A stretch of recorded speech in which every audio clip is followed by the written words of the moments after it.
Payday ni Rachel at kagagaling-galing lang sa isang birthday party. Walang kamalay-malay na may security guard daw na on duty para siya'y hold upin.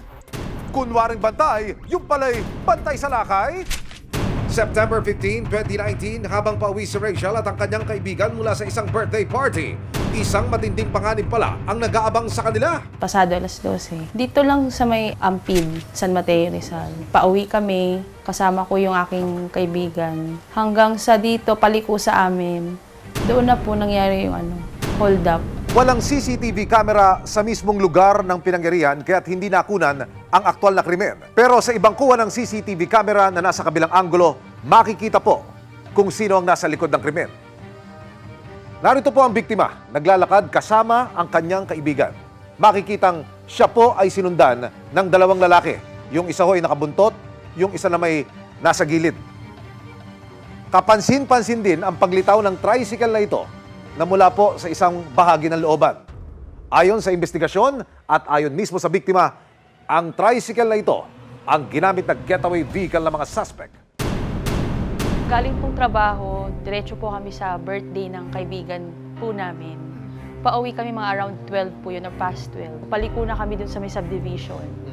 Doon po may nag-grab po na from the back, ginrab po ako. Ang una nilang sinecure yung bibig ko na hindi ako makasigaw. Pati yung leeg ko, hindi na ako halos makalingon. Tinutok sa tagilirang ko. Doon na po ako natakot na husto. Baril o kutsilyo? Pakiramdam ko kutsilyo po kasi matulis. And then, ayun na, dinurrender ko na po yung gamit ko kasi nag-declare na sila na hold up.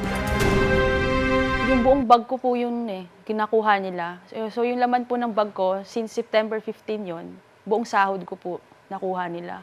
Aba, marunong sumakto sa payday ang mga hold-upper. Ano pumasok sa isip mo nung maramdaman mo yung matigas na bagay sa tagiliran mo? Una pong pumasok sa isip ko yung mga anak ko. Inisip ko, hindi pwedeng may mangyari sa akin masama. Kaya kung ano man yung gusto nila, bigay ko na. Sa tulong ng CCTV, natukoy ang pagkakakilanlan ng mga nang-hold up kay Rachel. Kinilala silang sina Jordan Paul Antigua, Buddy Angeles at David Raquino na isa palang security guard. Nakulong ang tatlo pero pansamantalang nakalaya matapos magpiyansa. Pero ang secure na si David, hindi raw dumadalo sa hearing. Missing in action, kaya naglabas ang korte ng warrant of arrest laban sa kanya. Nung lumabas yung warrant of arrest ng accused, ito kasi ay isang kaso ng robbery hold-up. Binirify namin kung ito pa'y active. So, lumabas naman na standing pa yung warrant of arrest. September 19, 2019, habang pauwi si Rachel at ang kanyang kaibigan, may pa-surprise attack mula sa kanilang likuran. Sinaktong payday pa ang pang-hold up ng mga suspect. Una pong pumasok sa isip ko yung mga anak ko. Inisip ko, hindi pwedeng may mangyari sa akin masama. Kaya kung ano man yung gusto nila, ibigay ko na. Nahuli ang tatlong suspect pero pansamantalang nakalaya matapos makapagpiyansa. Pero ang suspect na si David Raquino, hindi na umattend ang hearing. Nako, hindi sagot ang pag-absent sa ginawa mong krimen.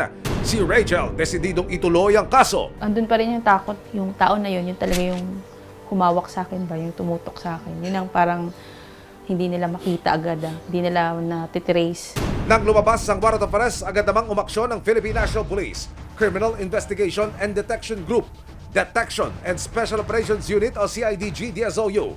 Napag-alaman nilang isang security guard si David sa isang mall sa Marikina City. Nagpadala ako agad ng isang tracker team doon para i-validate yung information kung totoong nandun siya. Napag-alaman nila na yung subject namin empleyado sa isang mall.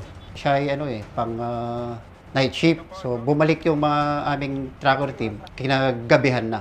Kasama ang team ng resibo, inabangan ng operatibang oras ng duty ng suspect. Kasi pwedeng nakatambay na tayo dito kasi dito na duty yung Diskartehan mo to, tay. Mag-abangan mo na lang to. Ilang gwardiya meron dito ngayon? Nakita ko. Dito, dalawa lang dito. Dalawa lang. Ito lang magkaarapan. Parehas may baril. Pero dahil may ibang naka-duty noon, kailangan maging maingat ang tropa. Okay, ganito. Ikaw yung pag-a-approach, ikaw yung yayakap agad. Tumingin tayo sa paligid kasi baka mamaya may yung kasamahan niyang gwardiya mag-react, pumutok. Yun ang iniwasan natin dyan.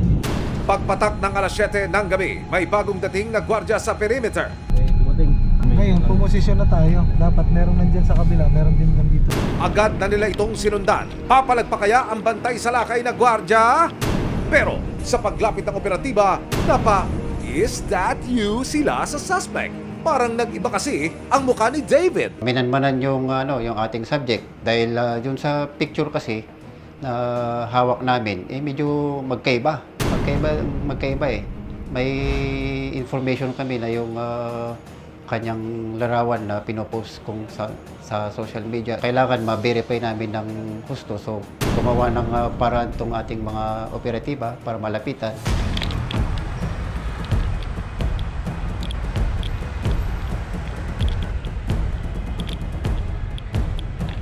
Nang mabasa nila ang apelyido nito sa uniforme, confirmed siya na nga ang hinahanap nilang suspect. Ikaw ba si David Dizon Raquinho?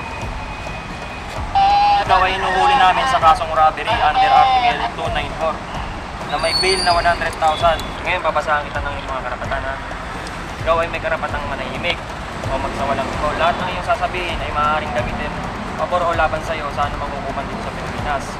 Agad siyang dinala sa Camp Crame. Nakapanayam ng resibo ang suspect. Ang buong akala niya natapos na raw ang kanyang kaso. Lusot sa kaso? Ganon? Di pwede yun, sir. Pero alam ko po tapos na po yun eh. Kasi hindi lang po ako nakatinangiling po. Nagkasakit po ako kasi ng mga araw na po yun. Nakapasama na po ako sa dalawang barkada po. Pero hindi ko po alam na manggaganon po sila. Kinumpirma namin kay Rachel kung isa nga ba si David sa mga nang-hold up sa kanya. Opo, ito po si David. Siya po yung humawak sa akin nung hinold up kami ng 21. Ako talaga yung may gustong ituloy.